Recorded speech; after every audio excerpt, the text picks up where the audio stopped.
Welcome back to Bev Turner today on GB News TV and DAB Radio. Now, when I say Andrew Tate, some of you may absolutely love him, some of you will despise him, and many of you might have no idea who he is. Well, the controversial British-American online influencer rose to fame in 2016 after being removed from the TV show Big Brother. Social media platforms YouTube, Facebook, Instagram and TikTok have banned him. TikTok said that misogyny is a hateful ideology that is not tolerated. In his videos, Andrew encourages men to be more masculine and traditionally masculine, and tells them to focus on making money. He's very controversial. He's currently under arrest. Is this a voice that men need in 2023?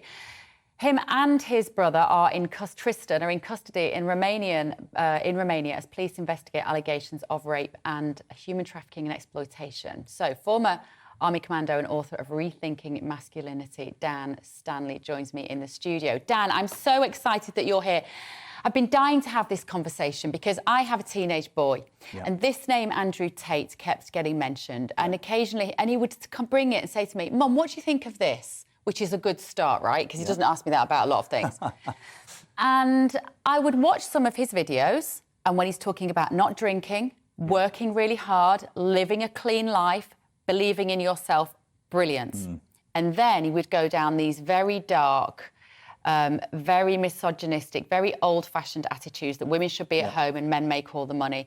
But why is he so popular? What has he tapped into, do you think? Yeah, I think with Andrew Tate, he's actually probably more intellectual, he's cleverer and probably more manipulative than people realise. Yeah. I think there's an aspect of why him and why now, and if we look at those as two separate points. You know, he's somebody that's spent decades in a public arena. He knows how to get people's attention. And obviously nowadays, attention is currency and it's valuable to people. So he's been obviously in professional sports, he's been in reality TV, and now through the prominence of social media, he's managed to game the algorithms to get to a point where he's got a significant audience. People who listen to these messages, some of which are perhaps grounded, and there's some validity in some of the things that he does share. But with Andrew Tate, the context of his delivery is what polarises people's opinion. He's very sharp, he's very articulate, as you say. Sure. He's an incredible wordsmith, actually. But are you sure, can you work out, because I can't always, whether he's trying to be comedic, whether he's trying to be quite funny, when he's really pushing it and saying that, you know, women should just stay at home and men go to work? I can't work out whether he's joking a bit. Yeah, I don't think he's joking. I think that he's hiding, perhaps, or masking his own insecurities you know, from perhaps his childhood. When you look at his background, his father and his mother, and kind of what his upbringing was like, I think it's easy to hide his insecurities in that kind of hyper-masculine image that he's trying to portray. Wasn't his father the first black chess grandmaster? Is that right? That's true. Stephen Pound just told me that. The things that Stephen Pound knows, I didn't know that. So what kind of bearing do you think that's had on him? He's obviously he had a very driven father. Yeah, driven father, which undoubtedly probably enabled him to then excel in the world of combat sports. And now he's at a place where obviously he's got this public persona, and kind of when there's an attachment to an identity, people get drawn into that and kind of put more fuel on the fire.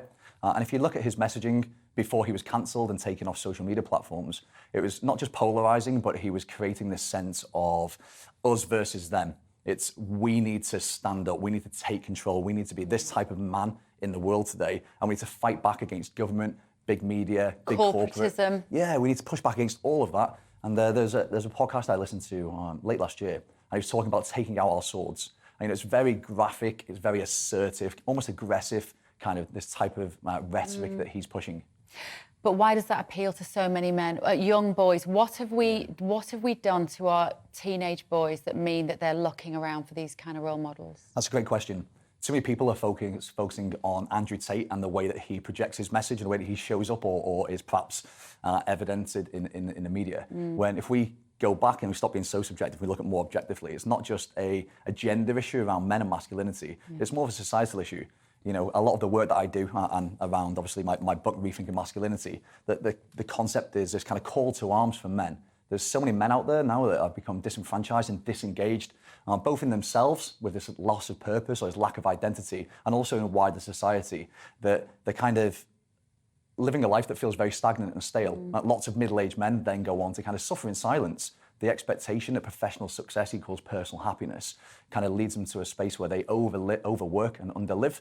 And sons and arguably daughters are seeing this at home across the country and across the Western world. Yeah. These men that are up early, they're out the door, they're in work, or they're working from home or hybrid working, and they're kind of committing so much time, effort and energy to their careers in the expectation that they deliver personal happiness and this kind of provision for the family, both financially and in terms of security, that actually they're seeing their fathers tired, withdrawn, lacking friendships, lacking sense of purpose. And I think there's a real catalyst now for us to step up and to recognise that masculinity needs to mature.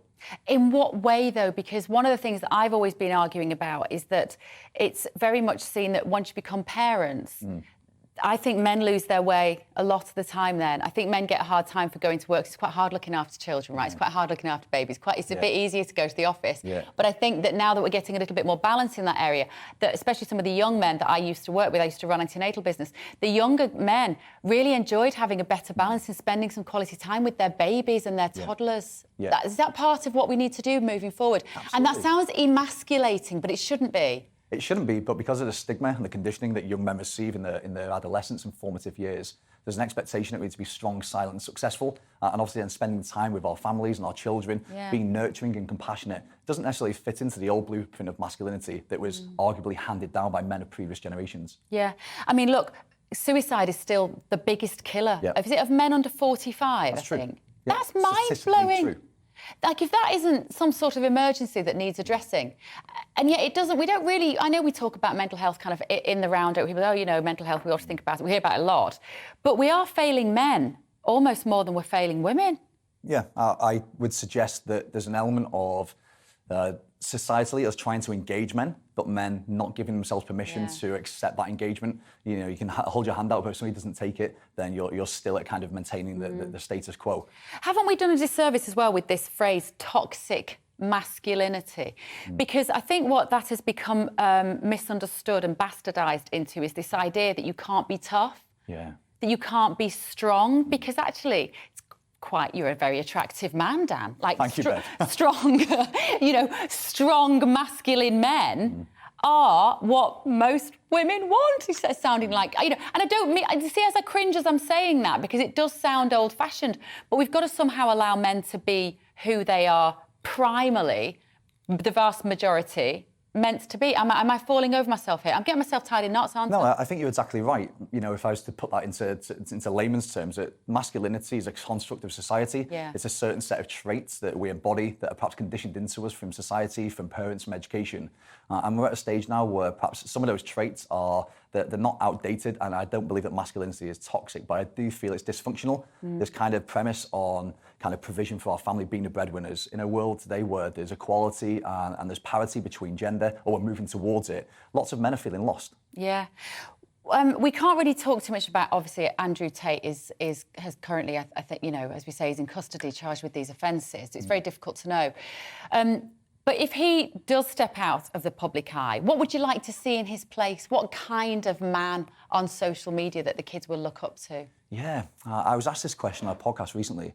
And it's like, who would we say are role models for young boys and the men of today? And we're lacking. We are? Yeah, you know, when I was kind of putting the research together for my book, I was kind of looking at some of the public personas, and Daddy Pig in Peppa Pig. Lots of parents of young children will relate to that. Homer Simpson, you know, drinking away his boredom at Moe's Tavern. Like, who's really out there?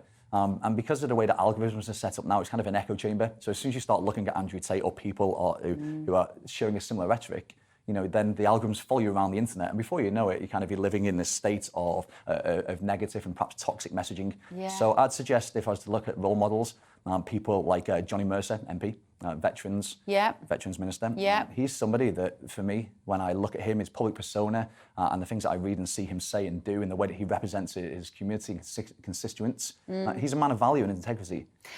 Joe Wicks is pretty good. Yeah. I like Joe Wicks, but then I think if you said to a lot of teenage boys Joe Wicks, they go, "Oh, he's going to make me do sit-ups. I don't want to be like him." Yeah. Integrity, honesty, energy, enthusiasm, passion, family. You know, this real kind of zest for living a life and not just spending it stuck behind a desk or trying to prove our worth through our work. What would you say to teachers who have to work with these troublesome teens? We've got a story we're going to be discussing with the panel in a bit about knife crime and how these poor teenagers, especially after the last 2 or 3 years, have had such a hard time. What should teachers be doing more of, do you think, at school with boys? Yeah, I think it's more perhaps a policy piece rather than teachers directly. You know, it's going to be very hard for a teacher to connect and resonate with a young man or a young boy that's kind of having these questions that nobody can necessarily answer. So I kind of feel it's important for, not just from an educational perspective, but big corporates, to have people that can connect with their audience. There's no point trying to put a square peg in a round hole. People need to be able to feel a sense of resonance and connection with somebody that's delivering either a training or a message. So my suggestion would be to find good men, pillars of community, that can go in and really engage these people as human beings, show them some respect, share a message that enables them to ask questions. Yeah. Can I have one of your books? Sure, yeah. Thank you, Bev. Yeah. Rethinking Masculinity, Dan Stanley. I'm nicking that one down. Okay. Get you to sign it. Right. Thanks so Bev. much for coming in. Breaking news. Germany has confirmed that they will now send heavy Leopard tanks to Ukraine. Pressure has been building for weeks on German Chancellor Olaf Scholz's government to send the tanks and allow other NATO allies to do